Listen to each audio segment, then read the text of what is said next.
نن سبا یو گیم راوتی دی د هغې متعلق خلق پوښتنې ډېرې زیاتې کوي. نو دغه گیم یا د دې نه علاوه نور گیمونه چې دي د شریعت په نظر کې د هغې لپاره څه قاعده ده، څه اصول دي.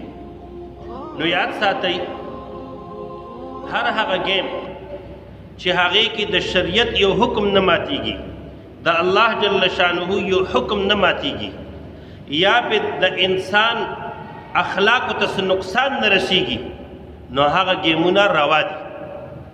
یاد ساتئ که چېرې یو گیم دغه حساب وي چې د هغې د وجې نه بې پردګي د انسان کیږي، لکه بالفرض کله کله فټبال گیم کې یا والیبال گیم کې هغه جانګي غونته کې اچي، د هغې د وجې نه د انسان پرده ښکارېږي، نو دا پرده ښکارېدل دا ټیک نه دي. یا دغه حساب کله کله په دې سویمنګ پول کې خلک لامبي، د هغې د وجې نه د هغې د پردې اعضا ښکارېږي، نو دغه لامبام ټیک نه ده، ځکه چې د دې د وجې نه د شریعت حکم ماتیږي. یا دغه حساب یو بل گیم دی هغې ته پب جی ویلی شي، د هغې د وجې نه انسان دومره مشغوله شي چې نه ورسره د مونځ فکر وي، نه هغه اذان اوري، نه هغه مونځ ته ځي، نه هغه د مور پلار خبره مني، نه هغه د قرآن مجید تلاوت کوي، نه هغه یو بل یو حکم هغه د اسلام وروړي، هغه په دې خپل گیم کې مصروف وي. بس د هغه دپاره هر څه چې کوم دی هغه گیم ګرځېدلی وي، هغې کې د وقت ډېره زیاته راځي. نور خو اسلام د تفریح اجازت خو ورکوي، خو داسې تفریح نه چې د هغې د وجې نه ستا ټول صلاحیت خراب شي، ستا مستقبل پې خرابېږي، ته پې د مونځ نه وځې، ته پې د تلاوت نه وځې، ته پې د مور پلار نافرمانه جوړېږي. نو یاد ساتئ داسې گیم کول دا حرام دي. بالخصوص پب جی گیم چې کوم دی د هغې متعلق خو ډېرو پلارانو موږ ته دا وویلې چې زړه مې دا غواړي چې یا ځان علمه او یا چې کوم دی دا خپل زوی علم. دا بالکل حقیقت دی. دغه پلار چې کوم دی خپل زوی ته د یو کار وایي چې بچې دا کار وکړه، ډیوټۍ ته لاړ شه، دا کار وکړه، دی ورته څه وایي د مونځ ټیم راشي، دی مونځ ته نه پاڅي، د څه د وجې نه؟ د دې گیم د وجې نه. حالانکې د ښکلي پیغمبر صلی الله علیه و آله وسلم عادت مبارک سو چې چا به ورسره خبره کوله، که مسلمان به که کافر به، ښکلي پیغمبر صلی الله علیه وسلم به پوره متوجه شو، دا مخ مبارک دا سینه مبارک پې د هغه طرف ته دغه حساب بیا واړوله.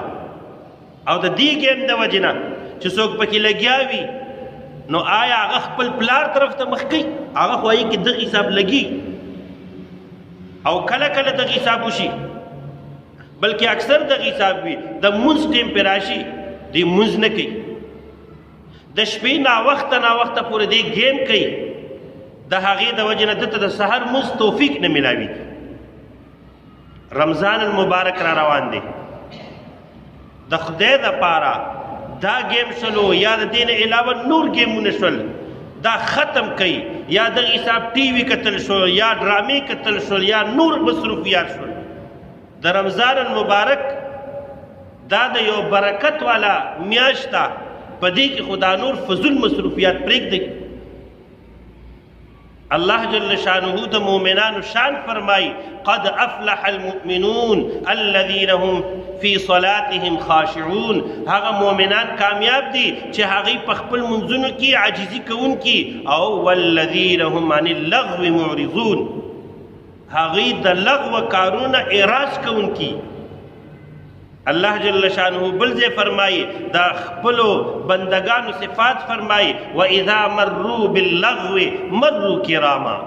کله چې دی په یو لغو کار، یو ابس کار باندې تیریږي، نو داسې سنجیدګۍ سره تیر شي، اعراض د هغې نه کوي.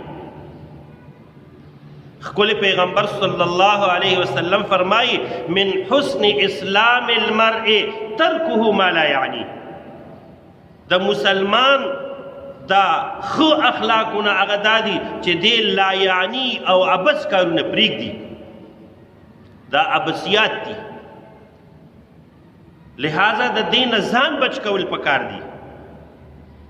د خپل پیغمبر صلی الله علیه وسلم تعلیمات پیژندل پکار دي. الله جل شانو مونږ ته دا زندگی را کړې ده، دا زندگی دا د الله جل شانو امانت دی. د دې په باره کې به الله جل شانو پوښتنه کوي تا ته مې زندگی تیر در کړې وه، تا زندگی څنګه تېره کا؟ نو ته به ورته څه جواب ورکړې چې ما په کرکټ کې تېره کا، فټبال کې مې تېره کا، پبجي باندې مې تېره کا. بیا به هغه وخت کې ستا څه حال وي؟ په هغه وخت کې به انسان د یو نیکۍ دپاره چې کوم دی هغه به جړیږي، به افسوس پکې چې کاش تا نیکي ما کړې وي.